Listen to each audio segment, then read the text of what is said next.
increase everywhere. Every basic ability, skill, and talent can be developed through hard work, good strategies, persistence, dedication, and input from others. Where focus goes, energy flows. So focus your energy on continuous learning and stop wasting time thinking about looking smart.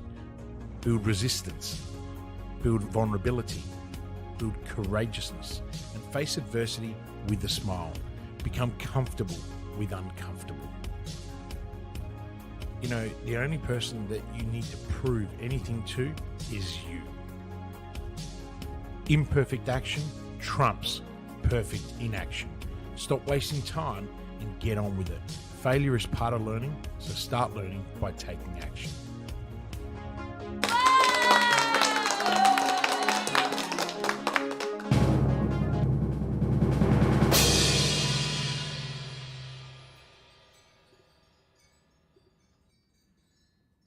Hello, Simone.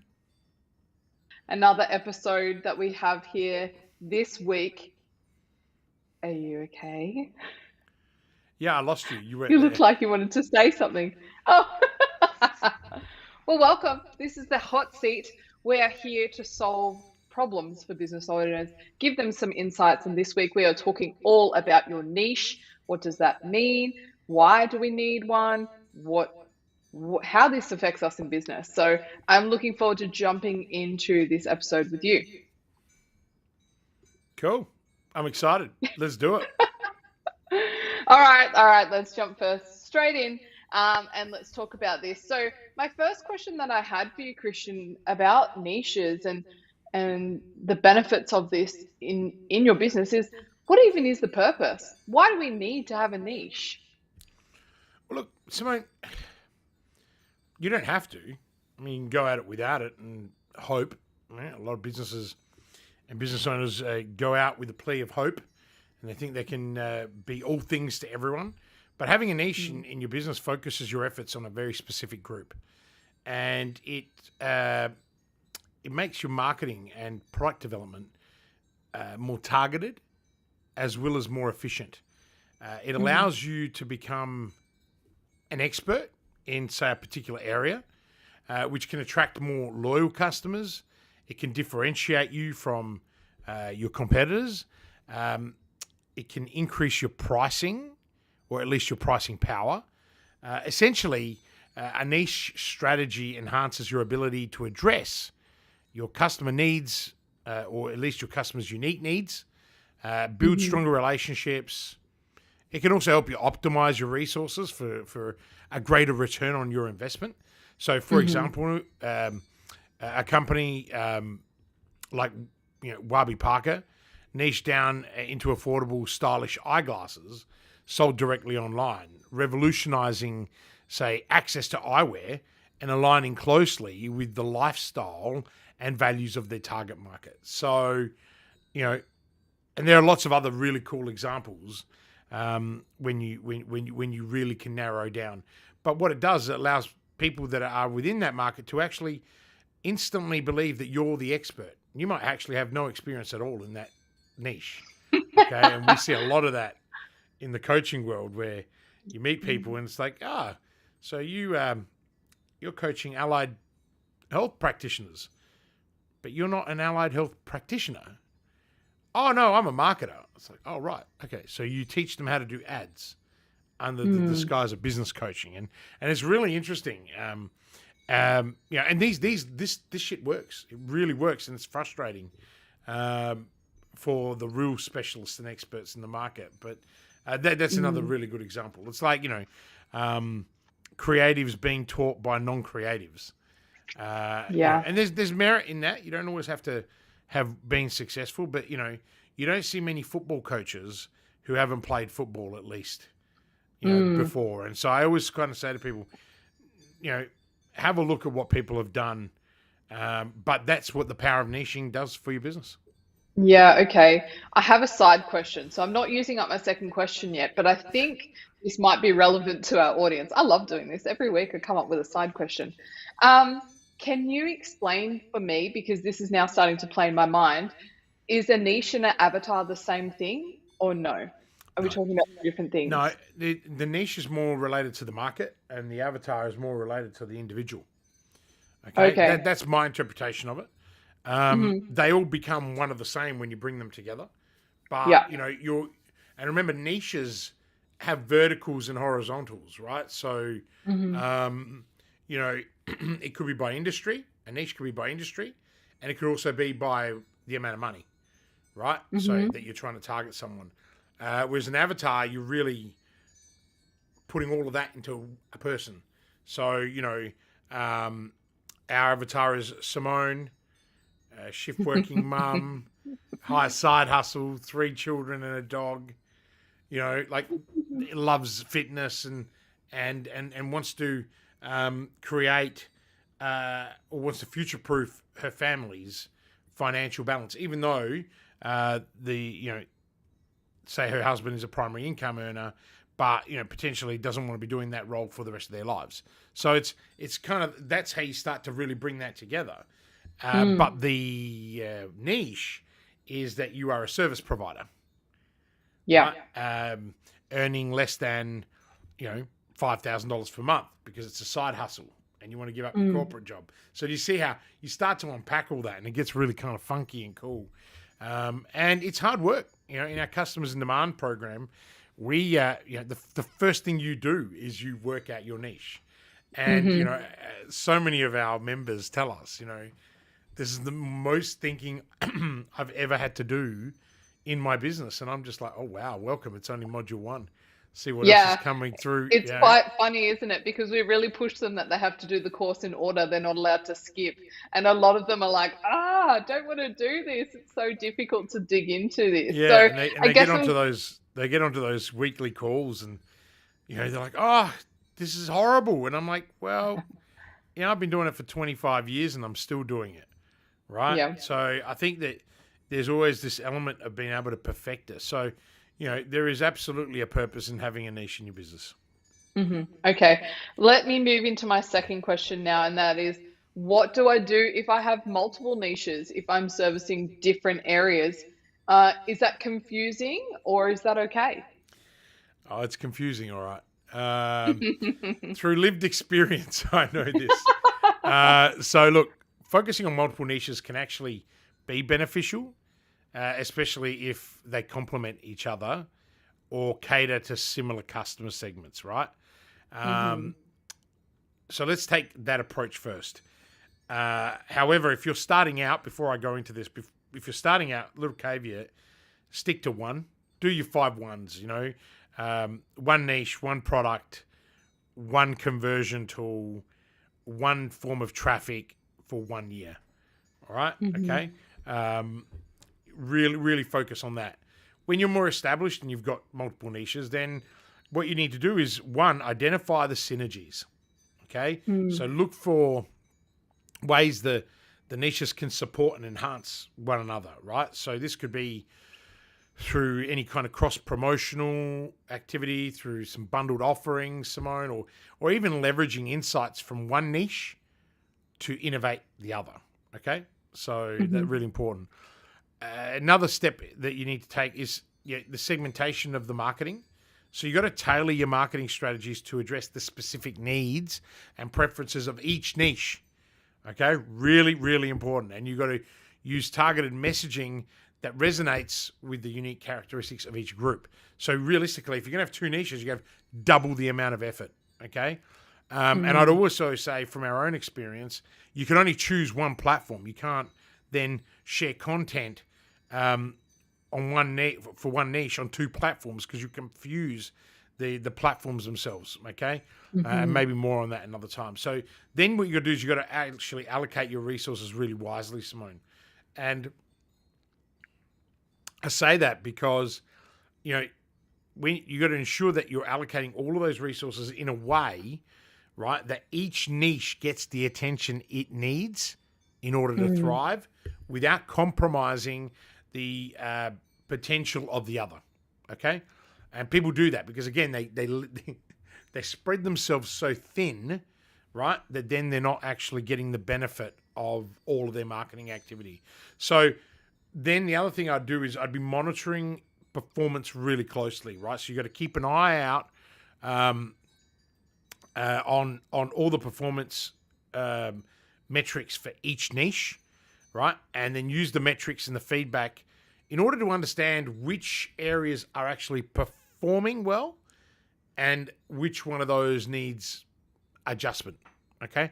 And then finally, like always, my favorite word and what we teach everyone all the time is you've got to be adaptable, right? So you got to be ready to pivot or make changes based on the market response, right? So flexibility is not just crucial, but fundamental when managing multiple niches, because what it does is it actually allows you to optimize your approach and maximize your overall business performance. Now, I'm going to say that again. It allows you to optimize your approach and maximize the overall business performance. And that is what the job of a business owner is all the time. So by strategically managing multiple niches, Simone, you, our audience, can actually cater to diverse customer needs and also maximize the market presence without diluting the brand's impact. Okay? Okay. There's a lot to take away in that, and really thinking about how it aligns, I guess, inside of the business. If you're going to work with multiple niches, how does it fit into the overall plan and direction of what you want to do? Because I think we all have this idea that we want to help everyone, right? And this is how it gets to this point that we can serve this person doing this, and we can help out over here, and an opportunity comes there, and let's dive into this. And then before you know it, you're working in all these different niches in all these different areas, and you're like, whoa, what's going on now? Now, where did everyone go? What's happened? That's right. All right, I'm moving into my golden third question, which is the one that you always love that I ask. What am I going to give away today? How do I work out what my niche is if I have no idea what my actual niche is? I might have done an avatar workshop, I might have done that, but I haven't really worked out the niche. Where do I go? What do I start with? I'm sorry, I'm yawning. I'm actually not even that tired. I've been reading a lot of documents today. I've got a lot of clients tendering, and so everyone's kind of like, "Hey, Kristian, can we get your very judgmental eyes over things?" And I think I've read too much. So look, to answer your question, what should someone do? Sorry, I'm thinking. If you don't know what your niche is, right? If you don't know what your niche is, maybe you know your avatar, but you actually go, "Oh, I've never really done niche. I've never investigated my niche before. Where am I starting?" Yeah, look, determining your niche, Simone, involves a combination of market research, self-assessment, and my favorite thing, strategic thinking, right? So because you love this third question always being a total giveaway of my IP, I'm just going to give people 8 clear steps that I use, and you can do this really quickly too. So, the first thing is you got to start by evaluating what you're passionate about and where your skills lie. And this will actually ensure that you remain motivated and can offer genuine value, right? This is about why the hell are you doing what you're doing, all right? Then you've got to, step number 2, you got to conduct the market research, right? And that's, so you can identify the gaps in the market or even the specific needs that are not being fully met by whatever current offers are in the market. And you can do this by doing focus groups, surveys, as well as just reviewing industry reports. You can even get on the phone and call a whole bunch of your customers that you already have. If you're new, then you can't do that, right? The third thing that you need to then do is you need to look for the common challenges or problems faced by your potential customers, particularly those in your area of interest. And what you need to do is understand these, you need to understand the pain points, right? Because that is crucial for developing a solution that resonates deeply with your target audience, Simone. Okay, so that is that's kind of are really fundamental important. So that, I think, what are we at? Was that the third step, right? So Yeah. really understanding and identifying the customer pain points. Now I'm trying to remember all 8 points at the same time in my head. The next thing you really need to do is you need to research your competition. And this is about the only time that I research competition. Is research competition, see what they're offering, but more importantly, what are they not offering? Okay? And this can also help you find a niche that is actually not being serviced. unresolved, right? And not being serviced. But also evaluating the competition, look for what they're doing, like especially if they're really successful at what they do, it leaves clues. So I always say this: success and failure leaves clues. And you know, when you're playing when you're playing small, you'll play small. But when you want to play big, you model the masters. You have a look at who's doing what. Have a look at the data behind their ads, behind their offer, behind their product. And that'll give you some insights into who they're targeting, right? Look at when you click on an ad, how many times that ad gets served to you and who are the other ads that are being served now. That's called retargeting, right? And you'll go, whoa, I'm in the niche for that person, right? So, okay, cool. I want to run my ad. That's a competitor. What is the metric I need to put into Meta or I need to put into Google or YouTube in order to get that, right? So number 5, I think we're at 5. That's all about demographics, right? So you really got to detail your potential customers. That's their age, their gender, their income level, their education, you know, their interests, because this actually helps in creating that clear picture of who you are serving, right? So this is where we start like the avatar work, the right? avatar, right? Yeah, but then there's also the psychographics, right? So when you go beyond demographics, understanding the lifestyle, the values, the interests of the potential customer, this is the avatar, right? This is deeper insight that will aid in tailoring your offers as well as the marketing messages, right? And this is really important. And look, every time we release a new product, we go through this and we don't get it right the first time.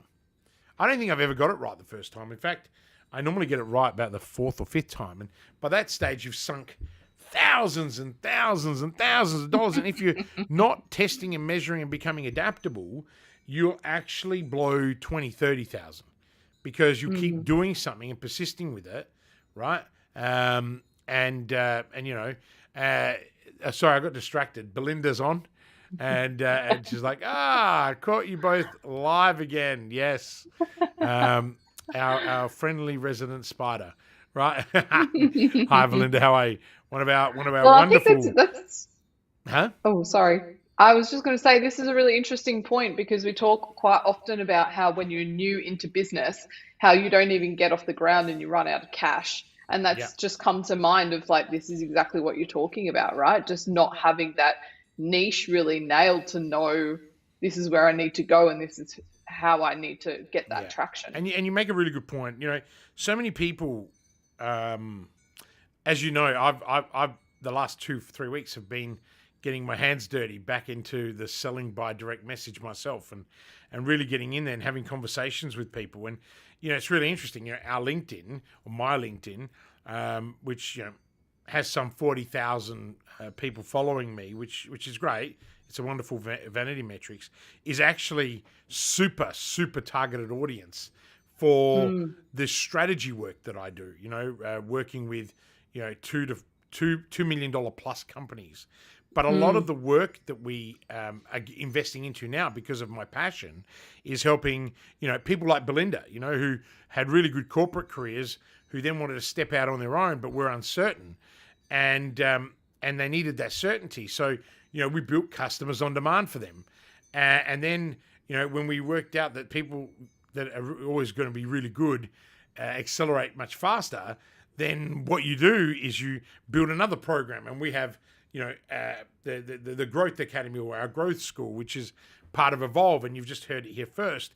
You know, we're renaming what we're doing at the moment because we've evolved significantly. And, you know, and so you've too many people, though, start a business, choose the wrong advisor, choose the wrong program, and that's okay. right? But you don't know what you don't know, right? Yeah, but don't run out of cash, right? So if you find that something isn't working, opt into programs that offer a money-back guarantee. Like we offer a 2-week money-back guarantee. You come in, you don't love it, leave, and I'll give you back the money. I don't want you in there if you're not making it work, because a lot of the time when you can't make it work, 50% is you, the other 50% is you're not following the system. And that goes even for our competitors, right?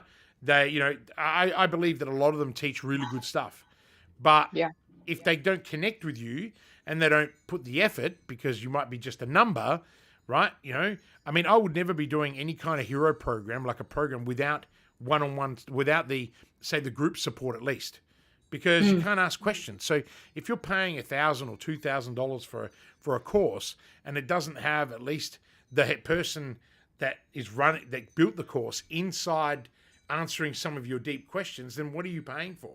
And if you think that you're going to get value out of a $300 course, then you're kidding yourself, right? That's a hook to get you into the next one, right? So again, you've been caught in that niche trap. But what I want to actually say is that there's 2 more points that I want to make. So what you've got to do is, before you fully commit to that niche, you got to test your product and your service to a small segment of your market, right? Because that feedback is going to be invaluable. And we actually help our clients develop an MVP, a minimum viable product to go to market. Now, what is Belinda saying? It was so important for me to really drill down on who I want to serve. Correct. And it has been transformational. And thanks to both of you. You're too kind, Belinda. You're too kind.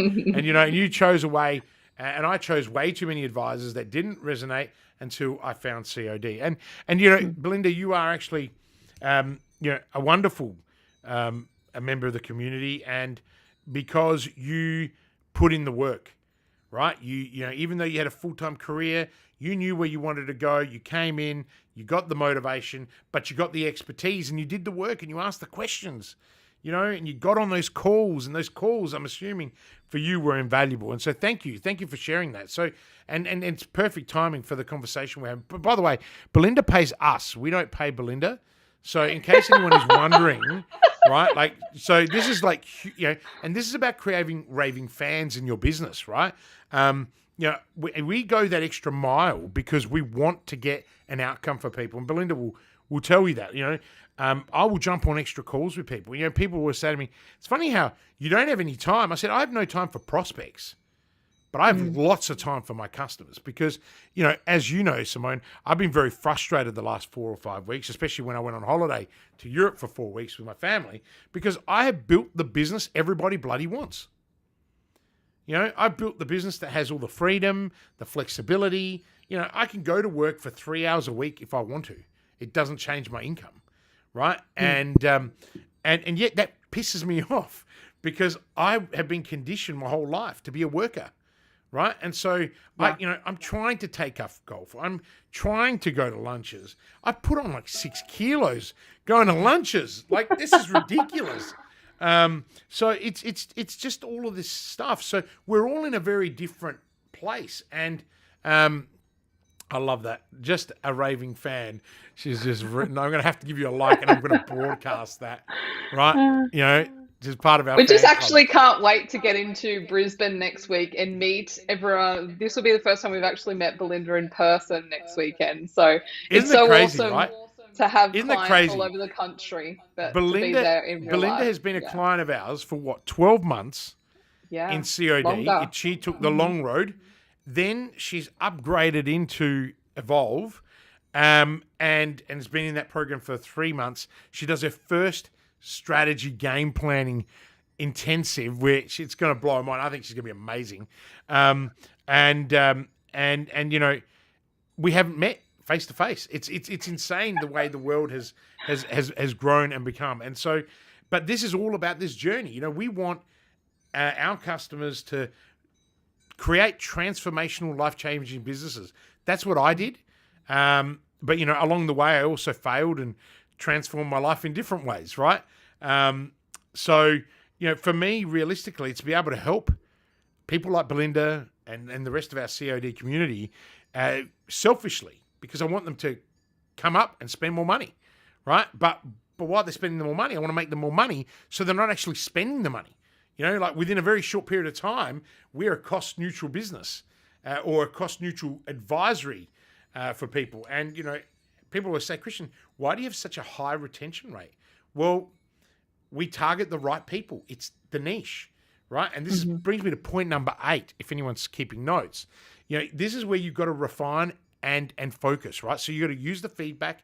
You got to use the data that you've gathered. You got to refine your approach. Then you got to narrow down to the most viable option that aligns with your strengths and your market needs, right? So this is all about being systematic and evaluating each of these elements, right? So that you're able to identify the niche and that not only fulfills a market need, but also aligns with you and your personal interests and strengths, because that sets the stage, Simone, for a passionate and profitable entrepreneurship or entrepreneurial journey.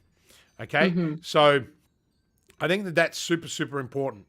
And I think that a lot of people don't realize that, that, you know, you have the power, right? You have the power to choose what you want to do.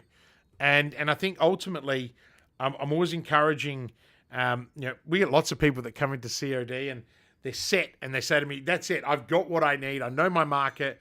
And I just look at them after 2 months. I'm like, why don't you go back to module number 2? And then I'll jump on a call and I'll say, listen, I'm going to give you 10 minutes of my time. Let's just, and you know that I love doing that, you know, solving someone's most complex problem in 10 minutes. And in 10 minutes, they're going in a totally different direction. And 6 months later, they're making $500,000. And they're just like, oh my God.